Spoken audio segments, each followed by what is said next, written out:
Hello, everyone. We're going to go ahead and get started in a couple of minutes. If you want to grab a seat.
Hello, everyone. How are you? Happy Friday.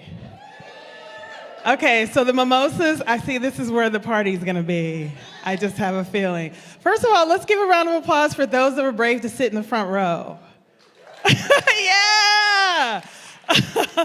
Okay, thank y'all so much for coming. My name is Jasmine Brand. I'm the founder and CEO of Her Texas. You all will get to hear a lot about Her Texas throughout the day.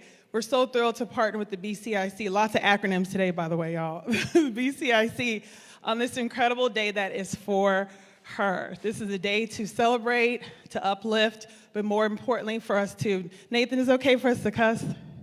To get shit done. Yes, yes. Okay, so today is organized by topics and themes. So if you guys can join us for the day, I'm just gonna go a quick run through so you know. Today we're kicking off with an incredible badass panel of women leaders to talk about power.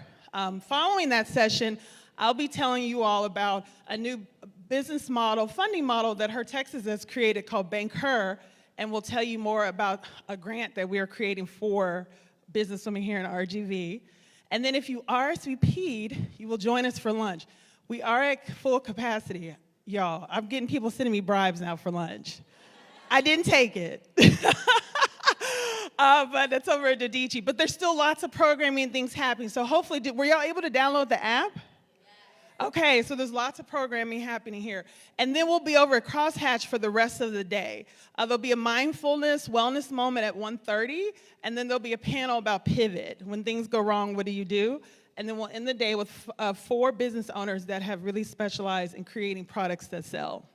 Okay, so I have a little bit of homework for y'all. First off, I want to make sure you all are tagging all your photos.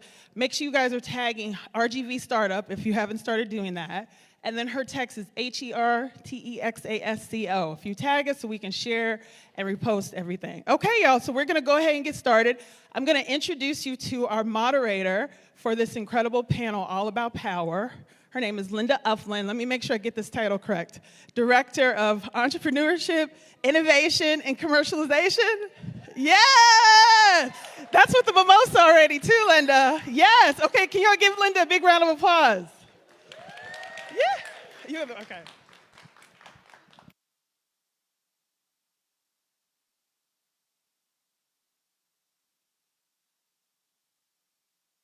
Good morning, everybody. How's everybody feeling today? Yeah, it's our day. So I want to welcome you to RGV Startup Week. It's been a crazy week. I hope you all have been enjoying it. We put in a really good content throughout the week, but we also like to culminate with this, with Her Texas being here in RGV, and we're very excited about that. So without further ado, I'm going to introduce your panelists for today, for this morning. So I want to welcome to the stage Ms. Helen Ramirez. She is our city manager for the city of Brownsville.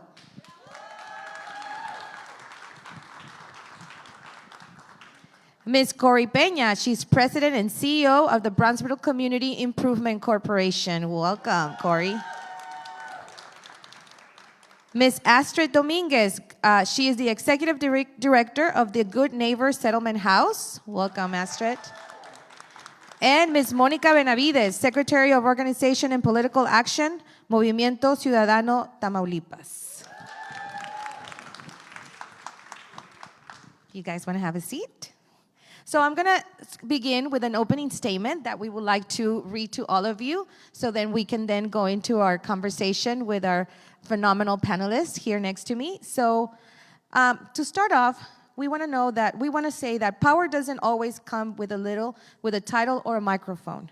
Sometimes it shows up in quiet decisions, behind the scenes advocacy, or the courage to speak up when it's not easy. This morning, we're kicking things off with a real conversation about what it means to lead, influence, and navigate systems as women, especially in spaces where we weren't always expected to lead. These women, in front of me, next to me, know what it means to make moves that matter. So I'm going to start, and all of you can answer. Our first question is, power can mean a lot of things. Decision-making, influence, visibility, access. What does power look like for you right now, and how has that changed over time? Helen, you want to start with you? Sure, thank you. Hi, good morning. Thank you for having me. Well, I just want to give you a little bit of, city management is something it's a great profession in terms of you can influence in a lot of good ways, right? And when I was 29, I thought I applied for my first city management position, and I said I had not supervised anybody really, I had not managed a large budget. So, many, many years later, being in the seat now, it's been very eye-opening, right? Because probably influence and power was something that I was thinking about when I was 29 years old, and I wasn't really ready for the position. But being in the shoes now, there's not that many women in Texas that are city managers. We're almost at 20% of city managers. I'm the first female city manager in Brownsville in over 170 years. So I think that's important because, it's important to manage people and to really think about people, because the city's successful. 70% of our budget, which is about $133 million operating budget, it's all about people. Our police, our fire, our airport, our landfill, our engineering, public works that fix the road, and our mowing along the frontage road, those are city employees. So motivation, for me, power is about empowering other people. And if we can empower our staff to be the best employee that they can be, then we will accomplish so much more. And so for me, and in that leadership role, yes, I don't always think about there's 1,200 employees and of the $300 million capital improvement program that we're doing, which is the largest in our history. Don't get caught up in the numbers. Just be the best you can be every day. And you know what? I sleep great at night, because with transparency, with being ethical, right, and integrity, that's a big part of leadership. Thank you. Thank you. Cori? Good morning, everyone. To me, power is choice. Choice of, back when I was, going into this profession, is having the choice of learning and sponging it all in, and looking at my mentors and seeing what they've done right. And now, to me, as being the lead of Brownsville Community Improvement Corporation, it's about making sure that I stand up for myself. Still, I have to stand up for myself, but also making sure that I choose to lead, to let my staff be able to come and rise with me. It's not about me. It's about now, what am I doing for my team? How am I being the inspiration on that? And it's a choice of, taking them along the way with me. And it's very important for me to see them grow, because I think I had a great mentor in one of my jobs, and she allowed me to grow. And so I'm paying it back the way she taught me, was to make sure you can't do this ship alone. You need other people with you. Correct. Thank you. Good morning. I'm honored to be here, among powerful women and with all of you as well. So for me, when I think of power, what comes to my mind, it's influence. And not influence in the sense of how am I get this, but how am I gonna influence to have change in our community. So it's influence for the better of. I'm the director of Good Neighbors Settlement House, and my clients are unhoused clients, low-income people. So how am I influencing those community members so that they can see the needs, so that they can contribute, they can become a part of that? And in our city, when I'm talking to city officials or to other nonprofits, how are we influencing to change our community for the better? We have a great community, so how can we continue to grow that so that everybody has a chance? So for me, when I think of power, it's how are we also teaching those generations that are coming after us to seize that influence, to seize that power, and lead our community and grow our community and improve our community. Love that. Thank you, Astrid. Hello. Thank you for having me. It's an honor to be here. For me, power right now is about alignment between who I am, what I stand for, and how I show up when I enter a space. Earlier in my journey, power looked like being invited to a table. And right now, power, it's more like inspiration, being able to inspire others, being able to empower people around you, being able to make a change in your environment. It's no longer about control or recognition. When I was younger, I thought of power like that, to be recognized and to be loud and to be heard. But right now, it's being able to build tables and make space for those who have been left out. I love that. Thank you, Marga. And I think the common message throughout the answers that we just, listened to is influencing, giving counsel, inspiring others. But what about ourselves? So my next question is, what's a moment in your career or leadership journey when you had to advocate for yourself behind closed doors? And what did you learn from that? Oh gosh. So here I am, Deputy City Manager. I came to the city in 2019. And as a Deputy City Manager, leading a lot of development because I have experience in economic development and urban planning. I come from a technical background in urban planning. And the former city manager who hired me, Mr. Bernal, he accepts a job in Colorado. So all of a sudden, you're up for an interim, right? I was interim for 6 months, running the city for 6 months. And, there was a very professional, process in terms of who would be selected to be the next city manager. So I want to say it wasn't given to me. I competed with 31 other candidates for the job. I was in the top 2 and had to come up with my own vision of how would I want to lead the city. And much of that, people say, well, how did this, I believe in the philosophy of one city. Philosophy of one city is not only do we break out silos between 22 departments that are within the city, but also externally with BCIC, being here, how can we accelerate our economy is by working with our universities, working with our nonprofits and churches to really take it to the next level. So after leading a city commission meeting, I had, and we talk about behind closed doors, it was literally a closed door. It was an executive session. So think of the emotional intelligence of leading the commission meeting and all the items, being emotionally there to then pitch your best self as to why you should be the next city manager for the 18th largest city in the state of Texas at almost 200,000 population. So, I thank the mayor and the commission for believing in my vision, in my experience, and what I did. I had not been a city manager before that, but I also, as a deputy, you lead so many people. So when you're at those conferences and you talk to other city managers, you're around the table, most of them are Caucasian, older, males. And everyone's saying, "Oh, what size is your city? And what's your size?" And everyone's like, "What size?" And then they're like, almost 200,000.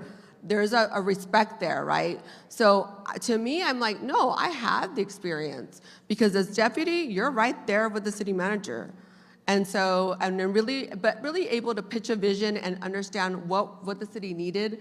That was advocating for myself and advocating really for our employees because we had gone through this great leadership journey of organizational leadership, people first. I didn't want someone else to come in and take that away from us. Not that they would hire anybody like that, but you're saying, it's like my turf, right? We built this. I don't want, sometimes you have to make those decisions of taking that promotion, even if it's scary, because you want to preserve what you've already created. So you're almost like the mama bear, but also, hey, that's a step up. When you make a mistake or something happens, there's no one around you, you're it. So also that's a big responsibility, but that was one of, where you really had to advocate for myself, saying, I want this position, consider me, and you won't regret it. Mm-hmm. Love that answer. We were all witness to that. Right? It resonates what Helen said was my predecessor, when he told me he was taking another job, he goes, "You're up." And I'm like, no. I was like, I really had to reflect, like, okay, because it's more about me. It wasn't just about me. It was about our team. And she was right. It was like, I didn't want somebody else on our turf to change things up because we had such a good team environment, team spirit. And so I really had to think, okay, can I step up? Can I do this? So got the job. But after proving myself and proving what our team could do, the next was, behind closed doors, was, okay, the salary. That is one of the hardest things to do, is advocating for yourself and what you deserve and pay. I don't know how it is in the man's world, but for a woman, you have a lot of emotion, but it's just believing in yourself. That's the most important thing for me to resonate to you all, is believe in yourself. Ask for it. Ask and be quiet. Don't justify it. Your work justifies it.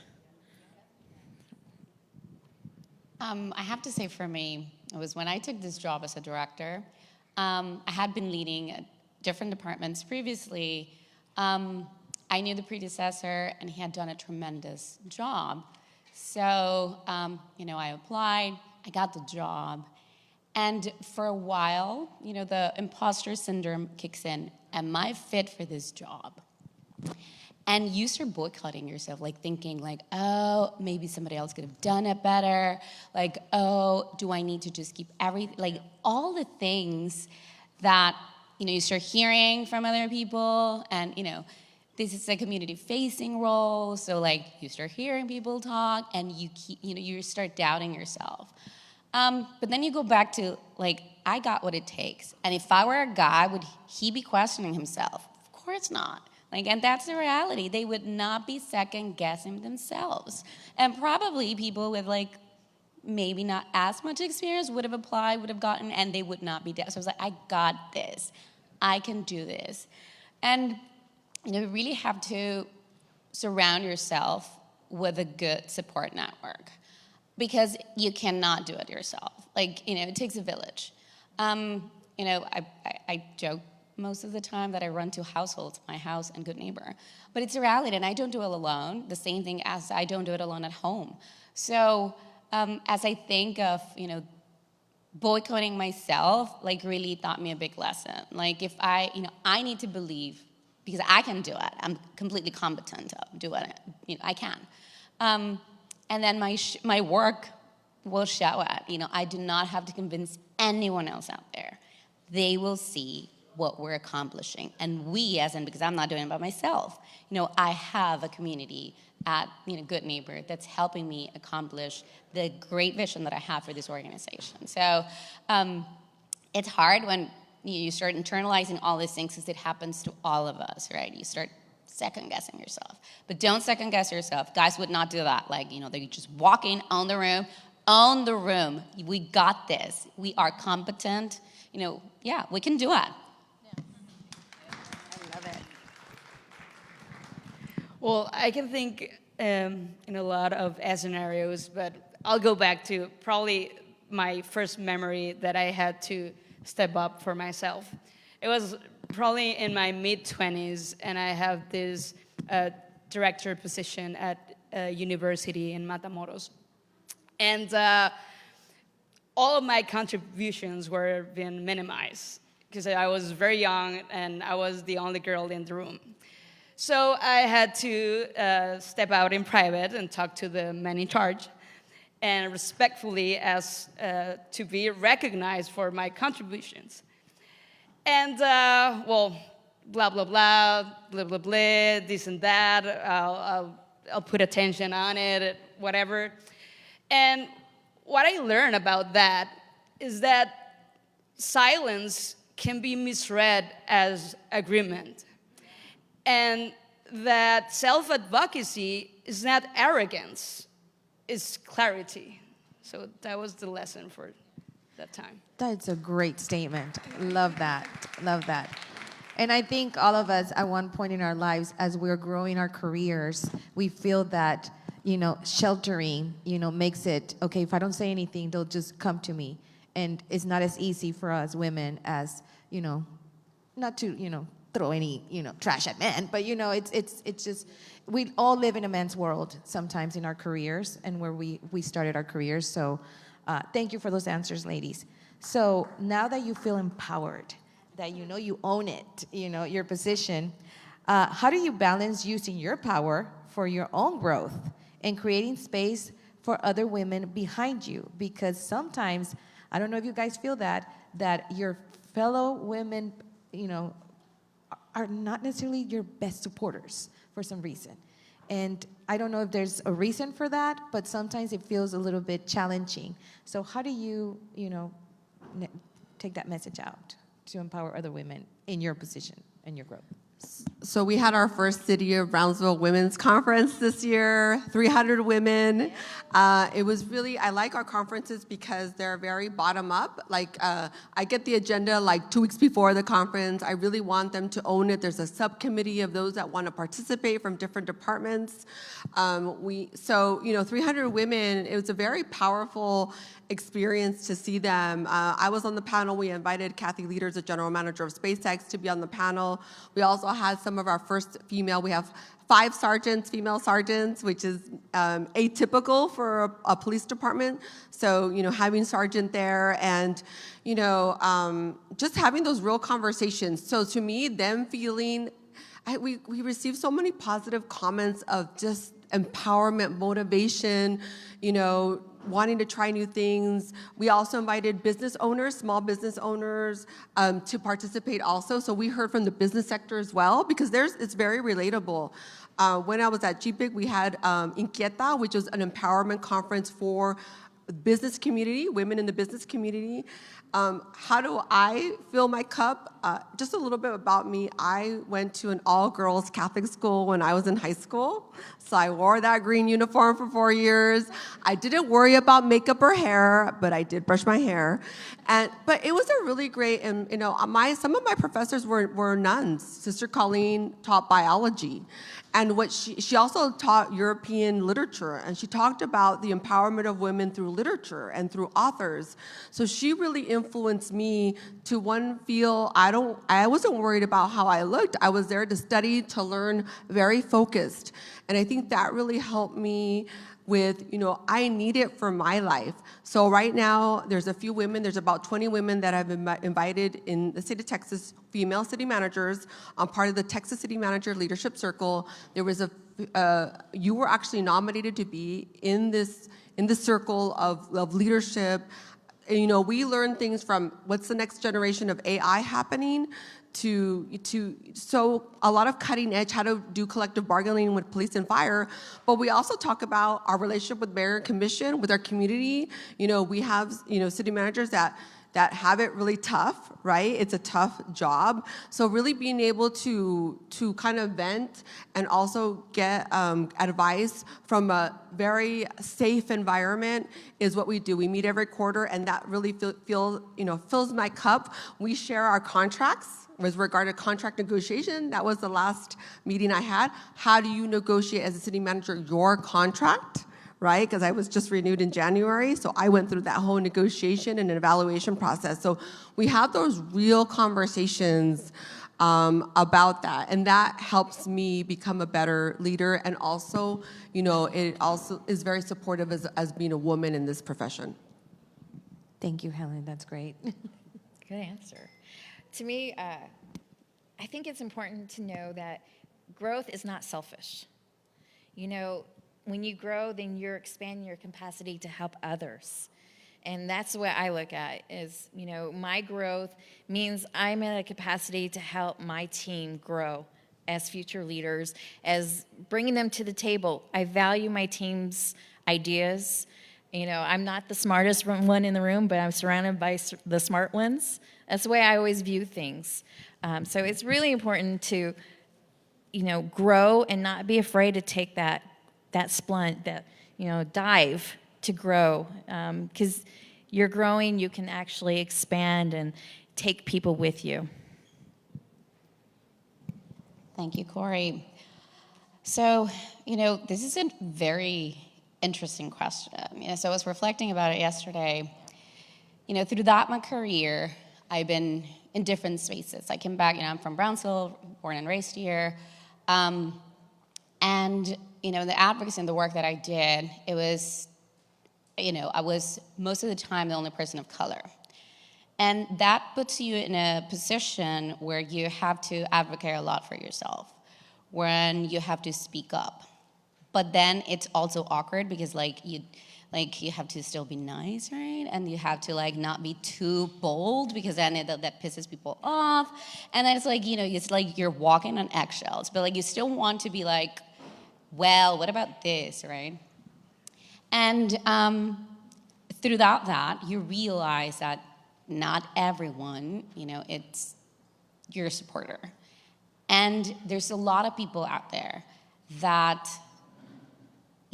are going through the same thing you're going without realizing. And, it's all in silence. Nobody talks about this, right? That's the best kept secret. You're struggling, but, you don't want to talk about it.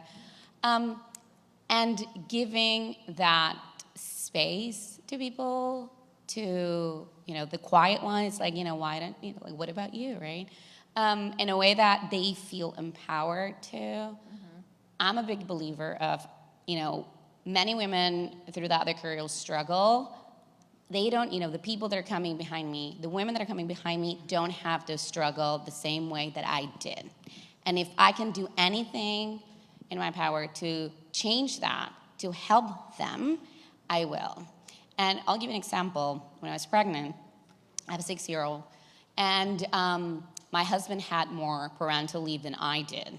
And I was like, wait a minute, I'm popping this baby out. Why? So I went to my boss, right? And she was like, well, I don't know. And I was like, well, no, right? And I'm the one pregnant here. So we changed that. 12 weeks, great. So after that, I was leading a department, and they asked me to come back earlier. So we negotiated terms on how to do that. Colleagues that were not in leading department or leading positions eventually got pregnant, their partners, and they all came to ask me, how did you negotiate your leave? So I would tell them, and eventually HR came to me and was like, can you stop telling them about your negotiation? And I'm like, why?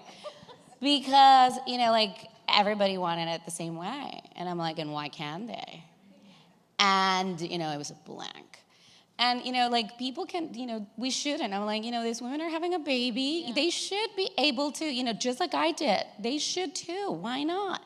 So, for me, that was it stuck in my head. I'm like, no, we and women don't have to go through the same hurdles that I went. And if I'm going to facilitate that, I will, right? And we all have to. This is a collective, all of us. This is sisterhood. We're all lifting each other up. We should keep in mind, making sure that we're.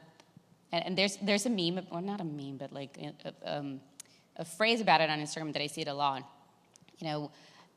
I want to be surrounded by women that would say my name in spaces, right, when I'm not there. And you want to be that woman who is thinking of others when they're not present. Like, oh, I got the girl for you to do this, or I have the right person of this. So we owe it to ourselves because we live in a man's world, and that's a reality. And we've come a long way to change those systems because the systems are built that way. It's not perfect, and it will never be, but we're all, as a collective, are working to make sure that, my daughter doesn't go through the same struggles that I've gone.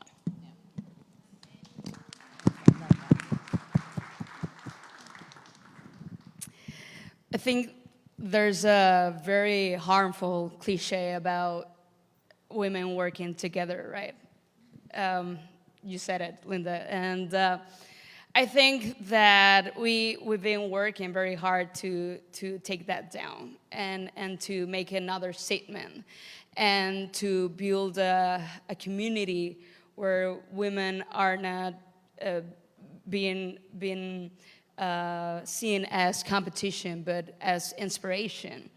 And we're trying to build a community where positions are platforms and are shared tools, not trophies.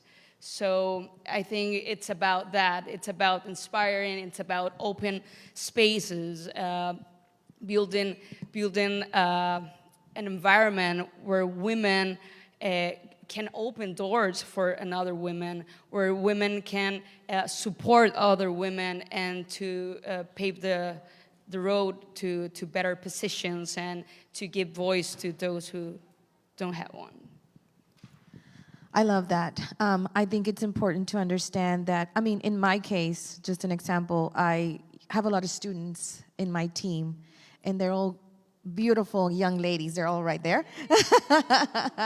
And they're going through this journey of self-discovery and growth. And us as leaders, and Cori's we're roommates, so we're in the same, and they see us as those women that, hey, I can aspire. So we have to play a bigger role above and beyond what we do. So with that said, there's a lot of what we learn through mentors and through guidance and through past experiences. But sometimes when you step into a new role or in an advanced role, there's things that we don't know how to navigate. So what's one unspoken rule about leadership or influence that no one told you, but you had to figure out the hard way? Yeah. I didn't kind of think. Oh, man. So nobody tells you about how lonely it is at the top, right? And that's a real thing. Your circle of trust becomes smaller, not because you're distrustful of people, but about the information that you manage on a day-to-day. So I can get a call where there's been a shooting in the city. I can be called about there's a migrant influx, and Astrid is very humble. She actually has been invited to the presidential office, and Biden has represented our city there at the White House. So I want to commend her for her leadership. But nobody tells you how your circle gets really a lot smaller for all the right reasons because of the confidential information that you receive, right? And so, how do you deal with that, right? How do you deal with saying, I feel kind of alone, but that's when you have to lean on those women. No one shows you how to go through evaluation process or a contract management process, right? Negotiating your contract and the terms, right? I negotiated a 2-year contract in January. It's a very city management in itself, just like if you were a CEO, and you're negotiating with your board of directors, it's very a private, small, there's not that many in the nation, right? And so it's a very private, and unfortunately, because there's not that many women, men share their contracts, men share their benefits, men share all that, they go to the cigar bars and do all that and golf, but women, we don't feel as comfortable. And so me having those 20 women who I was invited to that circle after I became a city manager. So you first have to be a city manager, but who's teaching me how to be prepared for that? So a lot of my leadership now with my deputies and assistant city managers or even directors is I'm very open and as much as I can be and very authentic about the position, right? Because you may all see all the wins, but there's a lot of sacrifice, there's a lot of strategy, there's a lot of thought that goes through many of the things that we accomplish in the city. And so my goal as a leader is to be my authentic self and really tell them the good, the bad, the ugly, because that's how are we going to learn. And so if I can better prepare them for their next step, whatever it is in life, then I've done my job, right? And I'm not going to make them feel like I felt when I took that step. I wasn't mentored in that way. I was mentored in a different way, but I want to mentor, comprehensively with everything. That's how I feel I'm contributing to my staff. Right. We can do it. Yes. To me, it's perception. Being in this role and being an economic development corporation, we are actually funded by sales tax dollars. And those sales tax dollars come from when you shop locally, you eat locally. And so we get a percentage of that and we reinvest it into the community. Perception-wise, people have opinions on how you do your job. And sometimes to me, they're not asking you, they're taking it from this person who doesn't have the right information. And then they just blast it onto their social media. And the perception is, damn it. You think they see your work, but learning is, you have to really show your work, not just assume they see it. You have to show it. And you have to show it by doing RGV Startup Week. What's our purpose of this? Why do we support entrepreneurs? Why do we do community development? It's really important to get the message out there to quiet down that wrong perception, especially when they're not asking you, they're just asking the wrong people. So that's one thing I had to learn the hard way was, getting blasted on the blogs because, one, we stood up for ourselves and then boom, we get blasted. Or two is just not really showing the whys. Why are we here? Why are we doing this? So we're changing that perception, but that was a hard lesson to learn. I think for me, like Helen says, how lonely it is at the top. You don't realize it until you're sitting there and you cannot disclose all the information that it was thrown at you. And you're like, oh, great. And there's so much your spouse can take. That's the other thing, right? So I think, for me, it's building that circle of, women, CEOs around me. I have many colleagues that I respect that I call them like, oh my God, what did you do when something like this happened, right? And of course, you can't disclose everything, but it's having that people around you that you can call and just brainstorm, and having those folks that are your sounding board. It's always helpful because you can't do it alone, but there's certain things that cannot be shared. And that, you carry the weight, of the office, right? It's like, it's all on you. It stops with you. And you're like, if I don't make a decision, then who? Right? If I don't act, then who will? And I think that's the toughest part. And when, you have people that rely on you, that don't understand some of these decisions, right? How the decisions are made. And they're down there like asking, what's going on with my boss? Or why are they making it? So it's, communication, transparency, like Helen says, perception, it's true. But, it's something that, as we bring more people, we see more women leading, it's creating those spaces. I'm part of this leadership cohort, and it's great because I can talk to them like, oh my God, had this ever happened to you? And they're like, oh yes, it did. So you're not alone, right? And that's the thing, we're not alone in this, even though we feel like we are, but we're not. And it's just reaching out to the right people, to get that support, because again, your spouse is going to take so much of it. Well, I learned the hard way to let go. I think that's one of the unspoken rules. Delegating is not a weakness, and especially for us women in a certain position. We think that we have to make an extra effort and extra hours and do it all by ourselves because we have something to prove, right?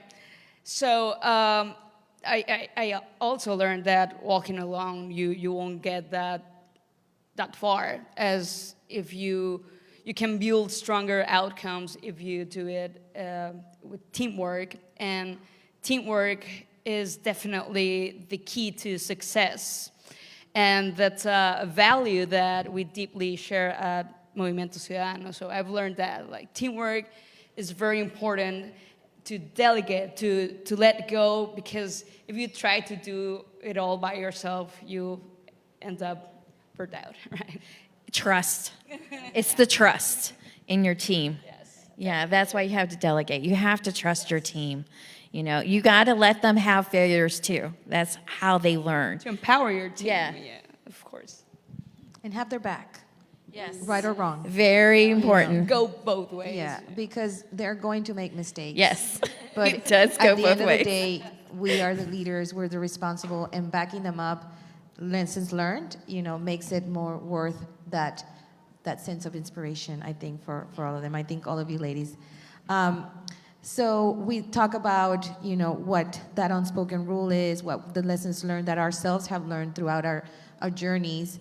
How do you stay grounded? And Cori, to your point too, how to stay grounded from all those good and bad comments, not just the good ones, that they empower you, the leadership, but also the ones that take you down for whatever reason. And I mean, all of you ladies are in the public eye, so you must feel that pressure constantly. So what keeps you grounded? What keeps you? I think it's important to not lose yourself.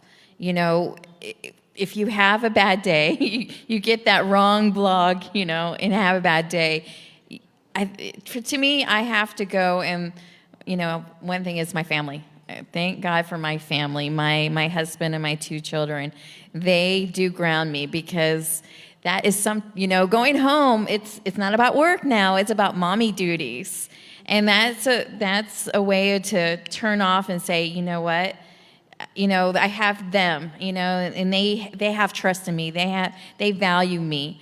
But I think it's also not just about your family, but about yourself. It's about, what makes you happy?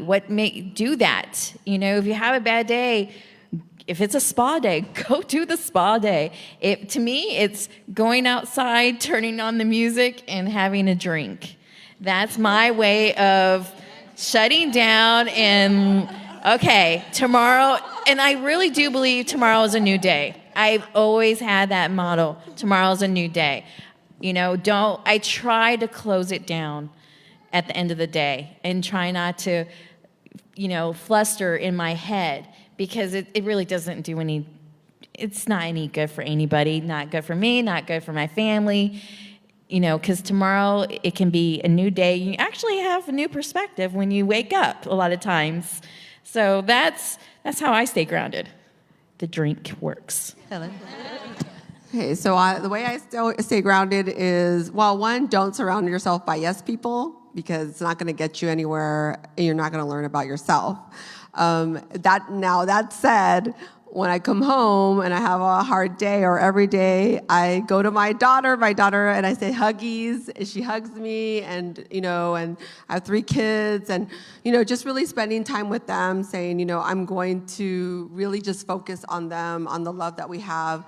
Hey, my husband's like, the more money you make, the better, I'm like, he has no problems, so he's very supportive, But the good thing about humility, I think it's important to be humble as a CEO or a city manager in your leadership, because they're also my biggest critics. They're my biggest supporters, but hey, my son goes jogging and sees graffiti, guess what I get? A text with graffiti, fix it. Or they see a pothole and they're like, when's old Alice gonna get done? So, when's Omni Fiber gonna get to our house? So I love them because they kind of help me get grounded, because they're cheer for me, but they also call me out. And I think that's a good part of leadership, that humility, that, hey, you could use your name and your title, and you can get a lot of things for your name and your title. So how you use your name and your title responsibly is very important. Right, and and not only for the community that you serve, but your family that look up to you. So those are the things that, it's the good, right? They cheer you on and they support you, but they also can call you out when you're going in the wrong direction. My 6-year-old keeps me humble. Man, they keep you grounded. Often I get home and she's like, are you going to have daughter time or phone time? And I hate it. But I am so happy she calls me out, because, I was like, great, go you, 6-year-old. I'm like, okay, yeah, of course you, right? And you like, throw your phone. As they see it. Exactly. So keeps me grounded, precisely that. My family, my clients, every day that I walk into Good Neighbor, I'm there not because of me. It's not about Astrid. It's about the mission. It's about the clients. It's about the community. So, sometimes you're frustrated. You're like running the numbers, and you're like, what am I going to do, right? And you're stressed, and then you go out and you see them. And it's like, well, we'll get it. We got this. It'll be okay. And it's hard, because, they don't see the other side of it, right? But then, you get home and, it's time to change the switch and to really, again, be mom, do all the mommy duties, and, it's daughter time, not phone time. So then grab my phone after she's asleep, so I'm not guilted about it. But, it's a challenge, it's a constant battle, making sure that I am doing things that keep me happy, that it's not just, she doesn't go to sleep and then I'm like, in the computer working again. It's like, no, you have to stop. Work will always be there. Yeah. And if I'm not okay, my household won't be okay. Good Neighbor won't be okay, right? So it's also putting a lot of pressure on myself, but it's a reality. It's like, I have to do this for me, for my family, for the people that are counting and relying on me at my organization. Because if I'm not okay, then things start falling apart. So being mindful and very, very intentional in those breaks, and taking that spa day, and reading that book, and the wine. It's not you don't have to talk me into it. I will do it. I will do it. But being intentional of taking care of yourself, because sometimes you're just go. It's like, no, stop and breathe and do yoga and take a walk. At times it's like, I'm just gonna go walk, and my husband's like, at 10, I'm like, I need to walk. He's like, okay, go walk. So being intentional of that, I think it's put the phone down. Yes, put the phone down. exactly. Especially right. It's like, put it. It's daughter time. It's not phone time.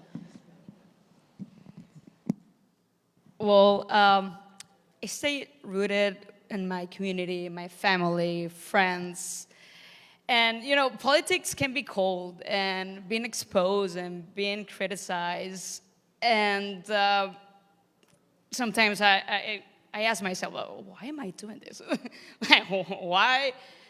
why I have to be exposed, or why am I doing this to myself, right?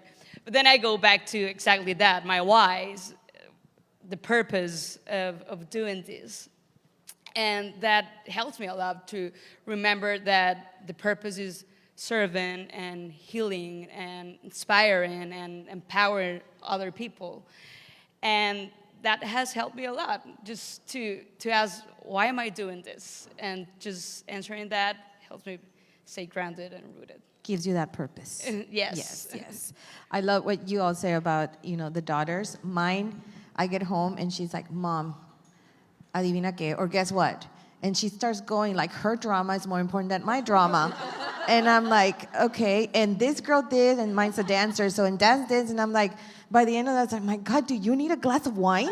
Because, her drama is tremendous, and I'm like, I feel this big, and I'm like, okay, well, I made a mistake with payroll, what am I supposed to do? Anyway, I would love to open it for questions, but we ran out of time, so please connect with our panelists after, we get off the stage. But I want to close with saying, if there's one thing to take from this panel, is that power isn't something we wait to be handed. It is something we claim, we share, and grow together. Whether you're building a business, a career, or a movement, there's power in how you show up. And today, you just heard that from these amazing women who've done exactly that. Let's give them a round of applause and celebrate them today. Thank you so much, ladies. It has been an honor to be on stage with you. Okay, y'all, the next session will be starting in 5 if you need a mimosa or bathroom break.